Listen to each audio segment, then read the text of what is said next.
അപ്പോൾ ഇന്ന് നമ്മൾ ഉണ്ടാക്കാൻ പോണത് ഒരു വെറൈറ്റി ആയിട്ടുള്ള ചിക്കൻ കറിയാണ്. അപ്പോൾ അതിന് വേണ്ട ആദ്യത്തെ ഇൻഗ്രീഡിയൻ്റ് എന്ന് പറയുന്നത് കറിവേപ്പിലയാണ്. കറിവേപ്പില ഇത്രയും ഇരിക്കുന്ന കണ്ടപ്പോൾ മനസ്സിലായിട്ടുണ്ടാവും എന്ത് തരം ചിക്കനാണ് ഇന്ന് ഉണ്ടാക്കാൻ പോകുന്നതെന്ന്. ഇതിപ്പോൾ ഫ്രഷ് കറിവേപ്പില പൊട്ടിച്ചു കൊണ്ടുവന്ന് വെച്ചിട്ടുള്ളതാണ്. അത് നന്നായിട്ട് അധികം എടുത്തിട്ടുണ്ട്, കുറച്ചധികം തന്നെയുണ്ട്. പിന്നെ നമ്മൾ ഇഞ്ചിയും വെളുത്തുള്ളിയും ചതച്ച് വെച്ചിട്ടുണ്ട്. പിന്നെ ഒരു 10-15 ചെറിയ ഉള്ളി എടുത്തിട്ടുണ്ട്. അതുപോലെ ഒരു 4 പച്ചമുളക് എടുത്തിട്ടുണ്ട്. ഉള്ളി നമുക്ക് കൂടുതൽ എടുക്കാൻ പറ്റുന്നുണ്ടെങ്കിൽ അതാണ് ഏറ്റവും നല്ലത്. ഞാനിവിടെ സമയമില്ലാത്തതുകൊണ്ട് ഉള്ളി 10-15 എടുത്തിട്ടുള്ളൂ. ബാക്കി ഞാൻ ചെയ്തിരിക്കുന്നത് സവോള എടുത്തിട്ട് അത് നന്നായി ചെറുതായി ചോപ്പ് ചെയ്തിരിക്കുകയാണ്. അതിലും ഒരു 4-5 പച്ചമുളക് ചേർത്തിട്ടുണ്ട്. അപ്പോൾ ഇത് ഈ കറിയിലേക്ക് നമ്മൾ മുളക് പൊടി ചേർക്കുന്നില്ല, അതുകൊണ്ടാണ് പച്ചമുളക് ഇത്രയും എടുത്തിരിക്കുന്നത്. അത് ഓരോരുത്തരുടെ എരിവിനനുസരിച്ച് കൂട്ടും കുറയ്ക്കുകയൊക്കെ ചെയ്യാം. ഇനി നമുക്ക് പിന്നെ വേണ്ടതാണ് പെരിഞ്ജീരകം. അത് പൊടിയായിട്ടുണ്ടെങ്കിൽ പൊടി മതി, അല്ലെങ്കിൽ നമുക്ക് ഇതിൽ ഈ ഉള്ളിയും പച്ചമുളകൊക്കെ ചതച്ചെടുക്കുന്നതിൻ്റെ കൂടെ തന്നെ പെരിഞ്ജീരകം ഇട്ടിട്ട് ചതച്ചെടുക്കാം. അപ്പോൾ ഞാൻ ഈ ഉള്ളിയെല്ലാം കൂടി മിക്സിയുടെ ഇതിലേക്ക് ഇടാണ്. ഉള്ളിയുണ്ട്, പച്ചമുളകും ഉണ്ട്. അതിലേക്ക് ഒരു 1/4 ടീസ്പൂൺ പെരിഞ്ജീരകം ഇട്ടിട്ടുണ്ട്. പിന്നെ വേണ്ടത് നമ്മുടെ കറിവേപ്പിലയാണ്. ഇതെല്ലാം കൂടി ഒരുമിച്ച് കൊള്ളില്ല, അപ്പോൾ നമുക്ക് 2 ട്രിപ്പായിട്ട് അരച്ചെടുക്കാം. ഞാനൊരു 2 പിടി നന്നായി കറിവേപ്പില ഇട്ടിട്ടുണ്ട്. നമുക്കിത് ആദ്യം അരച്ചെടുത്തിട്ട് വരാം. അപ്പോൾ നമ്മളിത് കറിവേപ്പിലയും ചെറിയ ഉള്ളിയും പച്ചമുളകും പെരിഞ്ജീരകം എല്ലാം കൂടി ചതച്ചെടുത്ത് കൊണ്ടുവന്നല്ലേ. ഇങ്ങനെ ആവാൻ പാടുള്ളൂ കേട്ടോ. മിക്സിയിൽ വെള്ളം ഒഴിച്ച് അരയ്ക്കാൻ പാടില്ല. കറിവേപ്പില ഇടയാലും വെള്ളം ഒഴിക്കാൻ പാടില്ല. ഇങ്ങനെ ചതച്ച മാതിരിയാക്കി എടുത്തിട്ടുണ്ട്. നമ്മുടെ ചിക്കൻ 1 കിലോ എടുത്ത് വെച്ചിട്ടുണ്ട്. ചിക്കൻ ചെറിയ പീസായിരിക്കുന്നതാണ് നല്ലത്.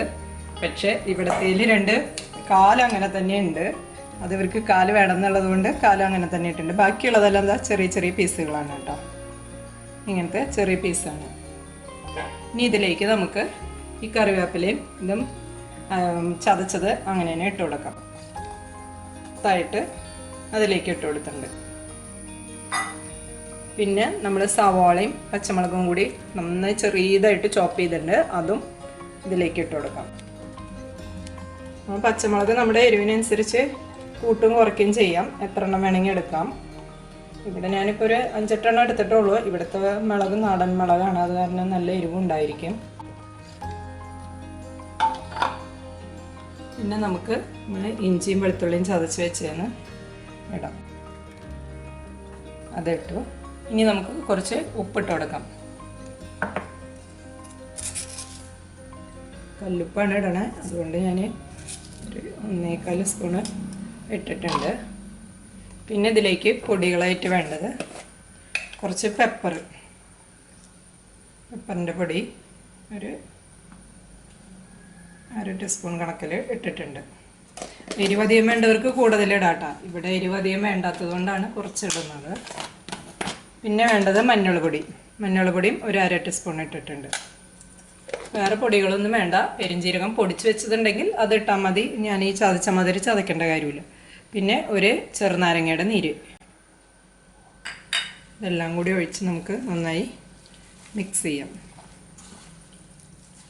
പിന്നെ എന്താ ചെറുതായി ഒന്ന് മിക്സ് ചെയ്ത് വെച്ചിട്ടുണ്ട്. ഇനി ഇതിലേക്ക് നമ്മൾ കുറച്ച് വെളിച്ചെണ്ണയും കൂടി ഒഴിച്ചു കൊടുക്കുക. 2 ടേബിൾ സ്പൂൺ ഒഴിക്കുക കേട്ടോ. എന്നിട്ട് ഒന്നും കൂടി നന്നായി മിക്സ് ചെയ്ത് 1/2 മണിക്കൂർ ഇത് മാരിനേറ്റ് ചെയ്യാൻ വയ്ക്കും. നമ്മളിത് മാരിനേറ്റ് ചെയ്ത് വെച്ചിട്ട് 1/2 മണിക്കൂർ ആവാറായിട്ടുണ്ട്. നമുക്ക് വേണമെന്നുണ്ടെങ്കിൽ തലേദിവസം തന്നെ ഇതുപോലെ മാരിനേറ്റ് ചെയ്ത് ഫ്രിഡ്ജിൽ വെക്കാം, കുഴപ്പമൊന്നുമില്ല. അതും നല്ലത് തന്നെയാണ്. കൂടുതൽ സമയം ഇരുന്ന് അത്രയും നല്ലതാണ്. ഇതിപ്പോൾ 1/2 മണിക്കൂർ ആവുന്നുള്ളൂ. അത് അപ്പോഴേക്കും ഞാൻ വെക്കുകയാണ്. കാരണം എന്താണെന്ന് വെച്ച് കഴിഞ്ഞാൽ ഇനി സമയവും ഇല്ല, അതുകൊണ്ട്. അപ്പോൾ ഇനി ഇത് നമ്മൾ വെള്ളമൊന്നും ഒഴിച്ചിട്ടില്ല. ഈ ഇതിൽ നിന്ന് ഇറങ്ങി വരുന്ന വെള്ളം മാത്രമേ ഉള്ളൂ. ഇനി ഞാനിത് സ്റ്റൗ കത്തിച്ചിട്ട് വെക്കാൻ പോവാണ് കേട്ടോ. സ്റ്റൗ കത്തിച്ചിട്ടുണ്ട്. ഇനി നമുക്ക് മൂടി വെച്ചിട്ട് ഒരു 5 മിനിറ്റ് കഴിയുമ്പോൾ നല്ല ഫ്ലെയിമിൽ തന്നെയാണ് വെച്ചിരിക്കുന്നത്, ഫുൾ ഫ്ലെയിമിൽ. അപ്പോൾ ഇനി ഒരു 5 മിനിറ്റ് കഴിയുമ്പോൾ നമുക്കൊന്ന് തുറന്ന് നോക്കാം. ഇപ്പം ഞാൻ മൂടി വയ്ക്കുകയാണ്. നമ്മൾ വെച്ചിട്ട് 5 മിനിറ്റ് കഴിഞ്ഞു. അപ്പോൾ നമുക്ക് തുറന്ന് നോക്കാം. നന്നായി വെള്ളം വന്നിട്ടുണ്ട്. ഇനി ഒന്ന് ഇളക്കിയിട്ട് കൊടുക്കാം. നമുക്ക് മൂടി വെച്ച് ഒന്നുകൂടി ചിക്കൻ നന്നായി വേവിച്ചെടുക്കാം. അപ്പോൾ നമുക്ക് ചിക്കനായി വെന്ത് വരുമ്പോഴേക്കും ഒന്ന് താളിക്കാനുള്ളത് ഇടാം. ഇത് ഞാൻ ഇതാ കുറച്ച് ചെറിയ ഉള്ളിയാണ് അത് അരിഞ്ഞ് വെച്ചിട്ടുണ്ട്. അതും അതിലേക്ക് കുറച്ച് കറിവേപ്പില ഇട്ടിട്ട് നമ്മൾ വെറുതെ ഉള്ളി കാച്ചിയെടുക്കാമെന്ന് പറയണ മാതിരിയുള്ളത് താളിച്ചെടുക്കണം. ഇത് നമ്മൾ താളിച്ചെടുത്തിട്ടുണ്ട്. നല്ല ബ്രൗൺ കളറായിട്ട് എടുത്തിട്ടുണ്ട്. ഇനി നമ്മുടെ ചിക്കൻ ആയിട്ടുണ്ട്. ഇതിൽ കുറച്ച് വെള്ളമുണ്ട്. അത് ഡ്രൈ ആക്കണം എന്നുള്ളവർക്ക് ഡ്രൈ ആക്കാം. ഇവിടെ ഞാനിപ്പോൾ ഡ്രൈ ആക്കണില്ല. ഇതേതിൽ എങ്ങനെ എടുക്കുകയാണ് ചെയ്യണത്. ചെറുതായിട്ടുള്ളൂ, അത്ര അധികം വെള്ളമൊന്നും ഇല്ല. എല്ലാം കൂടി മിക്സ് ആയിട്ടുള്ളൊരു ഇതിലുള്ള ഗ്രേവി മാതിരിയേ ഉള്ളൂ. ഇനി ഇതിലേക്ക് നമുക്ക് ഇത് താളിച്ചത് ഒഴിക്കാം. അപ്പോൾ നമ്മുടെ കറിവേപ്പില ചിക്കൻ റെഡി ആയിട്ടുണ്ട്. നമുക്ക് ടേസ്റ്റ് ചെയ്ത് നോക്കാം. ടേസ്റ്റർ ബ്രോനോട് ടേസ്റ്റ് ചെയ്യാൻ പറയാം. ഇപ്പം നമ്മുടെ കറിവേപ്പില ചിക്കൻ റെഡി ആയിട്ടുണ്ട്. അത് ടേസ്റ്റ് ചെയ്തിട്ട് ഇനി അതിൻ്റെ ടേസ്റ്റ് എങ്ങനെയുണ്ടെന്ന് പറയും. സൂപ്പറായിട്ട് നല്ല അടിപൊളി കറിവേപ്പില ചിക്കനാണ്. കറിവേപ്പിലയുടെ ഒക്കെ ടേസ്റ്റ് ഉണ്ട്. നല്ല ഹെൽത്തി ആയിട്ടുള്ളതാണ്. അപ്പോൾ എല്ലാവരും തീർച്ചയായും ട്രൈ ചെയ്ത് നോക്കണം. അപ്പോൾ നിങ്ങൾക്ക് എല്ലാവർക്കും ഈ വീഡിയോ ഇഷ്ടപ്പെട്ടു എന്ന് വിചാരിക്കുന്നു. ഇഷ്ടപ്പെട്ടാൽ ലൈക്ക്, ഷെയർ ആൻഡ് സബ്സ്ക്രൈബ്. പുതിയൊരു വീഡിയോയുമായി വരുന്നവരെ എല്ലാവർക്കും ബൈ.